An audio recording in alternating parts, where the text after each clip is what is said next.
Hi everyone, whoever is watching this. My name is Erica, and this is not a very happy video. Um, this is something that I have been struggling with for years now. And if you guys seen my previous videos, you would know that I've always struggled with my weight since I was in 4th grade. Um, I don't know exactly how to make this video. I don't know about, I'm uncertain about how to even start. So I made an appointment on Tuesday with an OBGYN. Um, and those of you that know me through my videos know that I've had boyfriends in the past. I've, tried to have a baby. Um, but as of right now, my boyfriend and I decided to wait for like at least a year because we are not financially stable at the moment. But I've had in the past unprotected, sex. And I should full warn you that it might get a little graphic, but it is human nature. Um, but so I was 18 when I met Brendan. We were together for 2.5 years. The first 6 months, we've had intercourse, frequently without a condom, and nothing happened. And I just didn't think anything of it. And then, same with Ralph. I was on birth control, so nothing happened. When I went to Angel's Camp about a year ago to get a refill on my prescription, Capra, because I have epilepsy, obviously. And when I walked in and talked to my doctor, he wasn't a neurologist, he was just a regular doctor.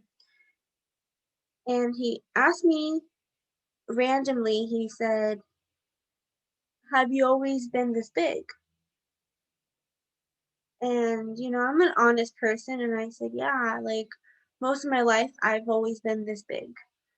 This is probably, I mean, I didn't tell him this, but I have been smaller, but I keep getting bigger. And so I just said, "Yeah, I've been big majority of my life." And he said, "Okay, have you, have like ingrown hairs, like chin hairs, upper lip hairs, neck hairs?" And I said, "Yeah, I have." And then he said, how are your periods like?" And I said, "They are irregular. They've always been irregular, and maybe that's because of my epilepsy, because I read an article that having epilepsy can make females irregular." And he said, "Okay, well, I'm going to just tell you that because you check box over two of the symptoms, you need to go see an OBGYN because I believe that you have PCOS. And I'm going to tell you guys what PCOS is. And I will tell you that, let me get, so, first of all, PCOS stands for Polycystic Ovary Syndrome. And I don't want to give you guys mixed emotions, or not emotions, but mixed information about it. So I'm going to look for it for you. I saw it somewhere.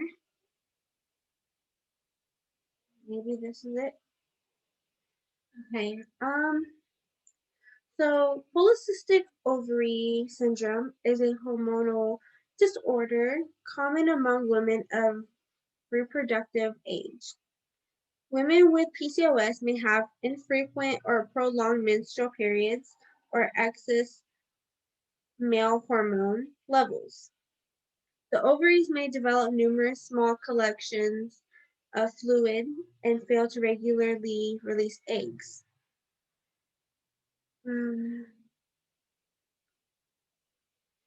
Um, the symptoms are irregular periods. So, for example, you might have fewer than 9 periods a year, more than 35 days between periods, and abnormally heavy periods. And I just want to say that about these past couple of years, I my periods have been worse than before. And like I told you earlier, I've always had irregular periods since I first had my period. I was 12 when I had my first period, and I am going to show you. I track on my periods because I like to be informed on when my next period is. So let me show you. So my last period was, oh, can you even see it? Oh, you can't even see it. Okay. February 13th. I am 52 days late. Um, I have periods and then I don't have periods. Like, it's already April 6th, and the last time I had my period was February 13th, and that lasted 5 days. My next period was supposed to be March 26th, and it never showed up. But I still get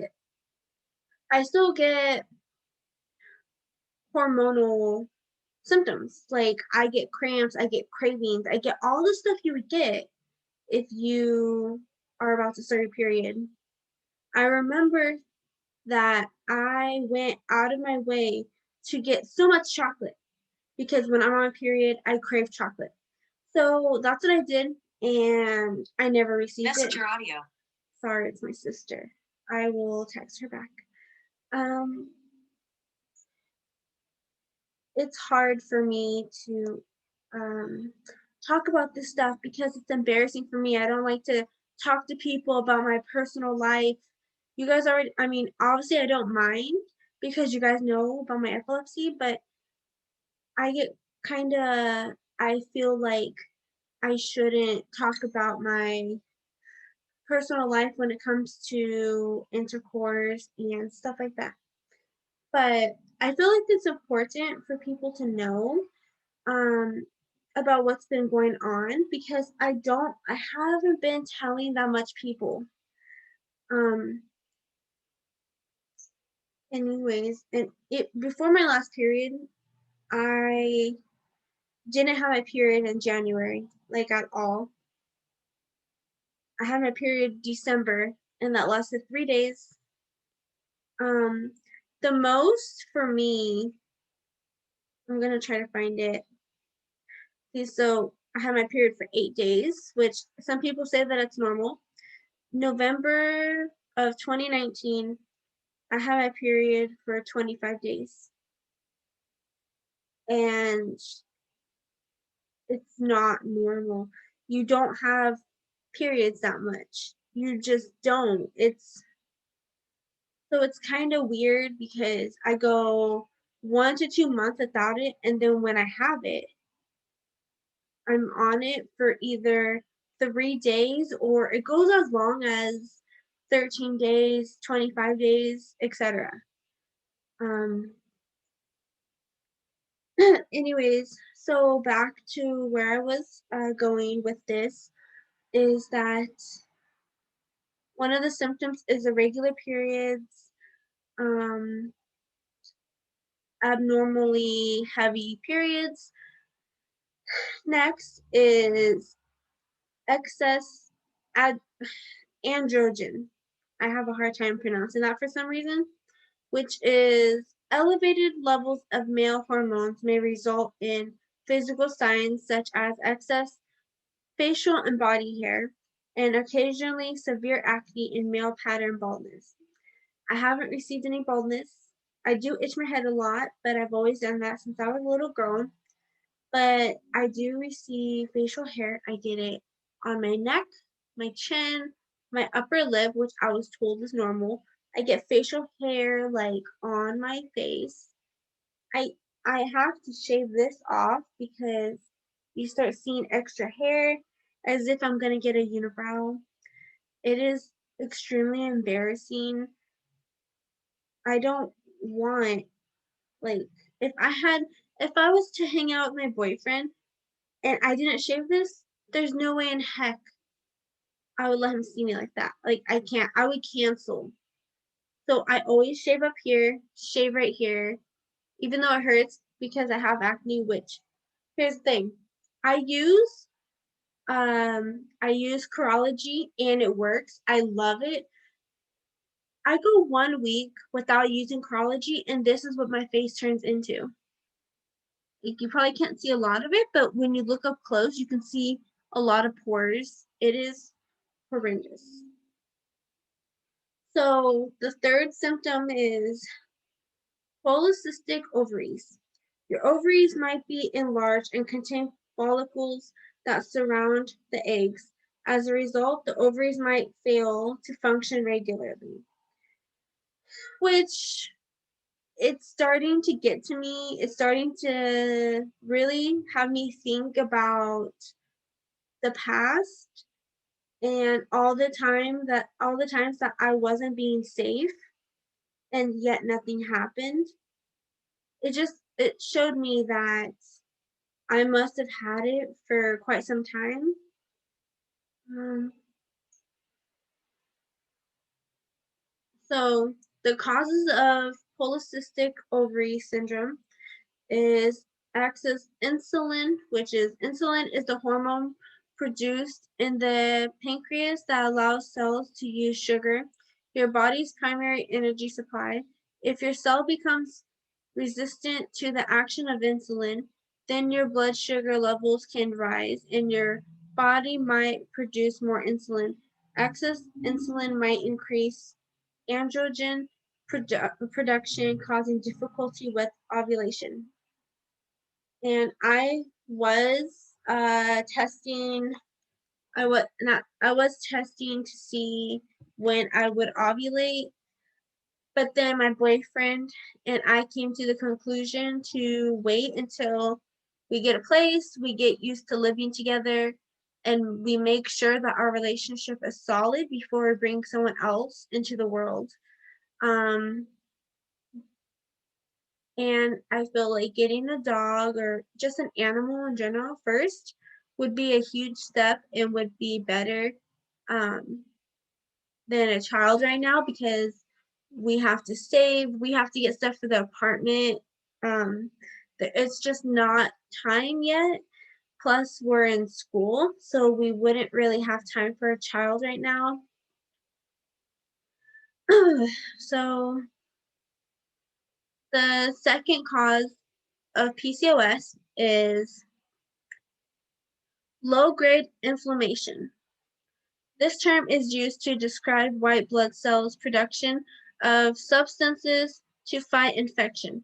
Research has shown that women with PCOS have a type of low-grade inflammation that stimulates polycystic ovaries to produce androgens, which can lead to heart and blood vessel problems. The third one is heredity. I think it's I butchered that name. It's basically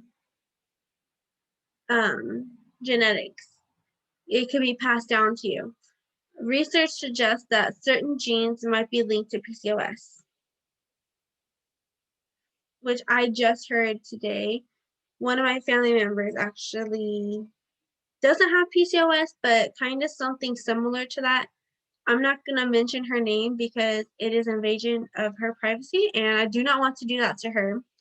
Um, Also, I believe that my mother had PCOS or something similar to that, because I remember as a kid when she would put on makeup, even when I was a teenager, she would put on makeup and you could see her chin just covered in hair. So I believe that she might have had it. Drop a comment down below if you're a female and you have hair on your chin and you don't have PCOS. Okay, let's see. Excess androgen, which we talked about. The ovaries produce abnormally high levels of androgen, resulting in acne. There's another word, but I can't pronounce it.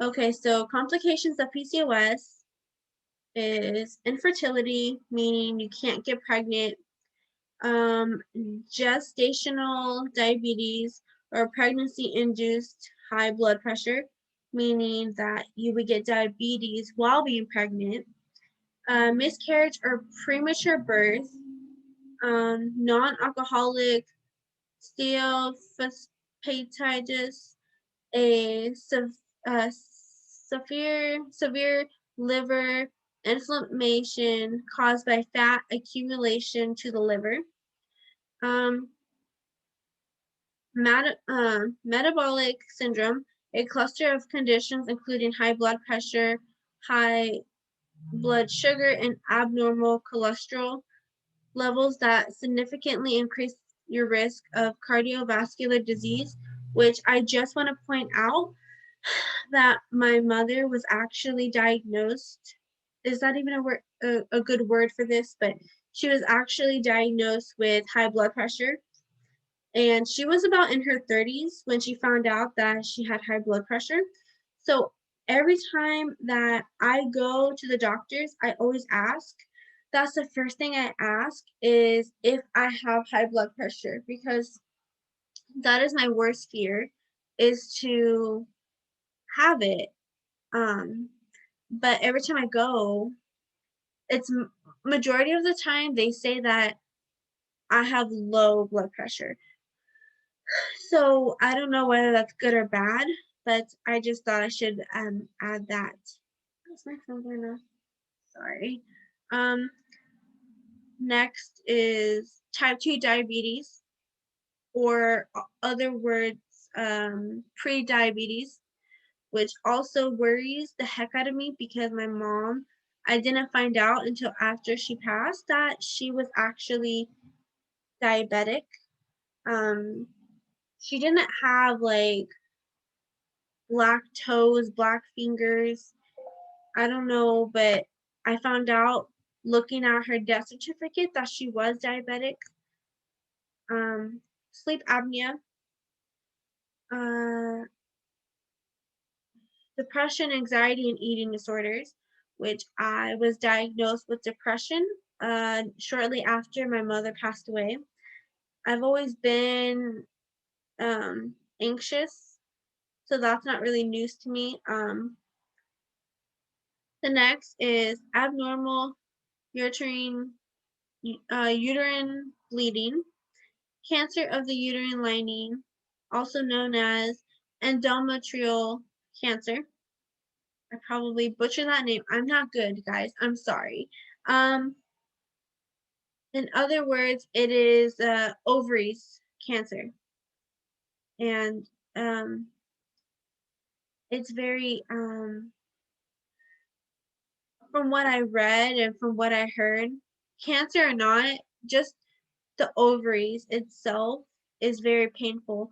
I have yet to experience that, but I have, like, it burns when I go to the bathroom or when I'm having intercourse. Um, it doesn't burn. I know this is gonna be TMI, but it doesn't burn during, but it burns after. So I rush to the bathroom and get cleaned up or whatever. Um, but it still hurts. It hurts when I go to the bathroom after I do that. And another thing, of course, is obesity is associated with PCOS and can worsen complications of the disorder. And if you guys want to look up this information, I go to with all my informations, I go to mayoclinic.org, and I will put it in the description box below. If I remember, I have a hard memory. Sorry, I can't talk today. I have a hard time remembering things, just the little things. Um, but I don't know. I felt like I needed to talk to someone. I felt like maybe there's someone out there who could give me some advice or information, or maybe I could help someone with this. But what I do know is, well, I don't know, okay? I'm not gonna lie, I don't know. But I've heard if you get down to your weight, to your like ideal weight, not ideal, but like your average weight, and you eat healthy, um, it could be reversed where you it's kind of confusing because some sources say that it is reversible, and then others say that you'll always have it, but it'll be easier for you to get pregnant. So I am not quite sure. But I don't know. I just felt like it was important to share with you guys what's been going on, especially since I haven't been posting. And I'm not going to lie, this wasn't going to be the next video that was going to go up. I was actually going to do a haul whenever I get my workout clothes, and I was going to do a little haul for you guys and kind of just tell you guys where I got all my stuff and how much it was, and I don't know, but I appreciate God. Sorry. I appreciate you guys so much for watching. And if you like this video, please give it a big thumbs up. It would really, really help me out a lot. And please, please, please drop a comment down below. Don't forget to oh my gosh, Erica, what is going on with you? Don't forget to subscribe and hit that notification bell so you don't miss another upcoming video. Okay, I will see you guys soon. I promise. Okay, I love you guys. Bye.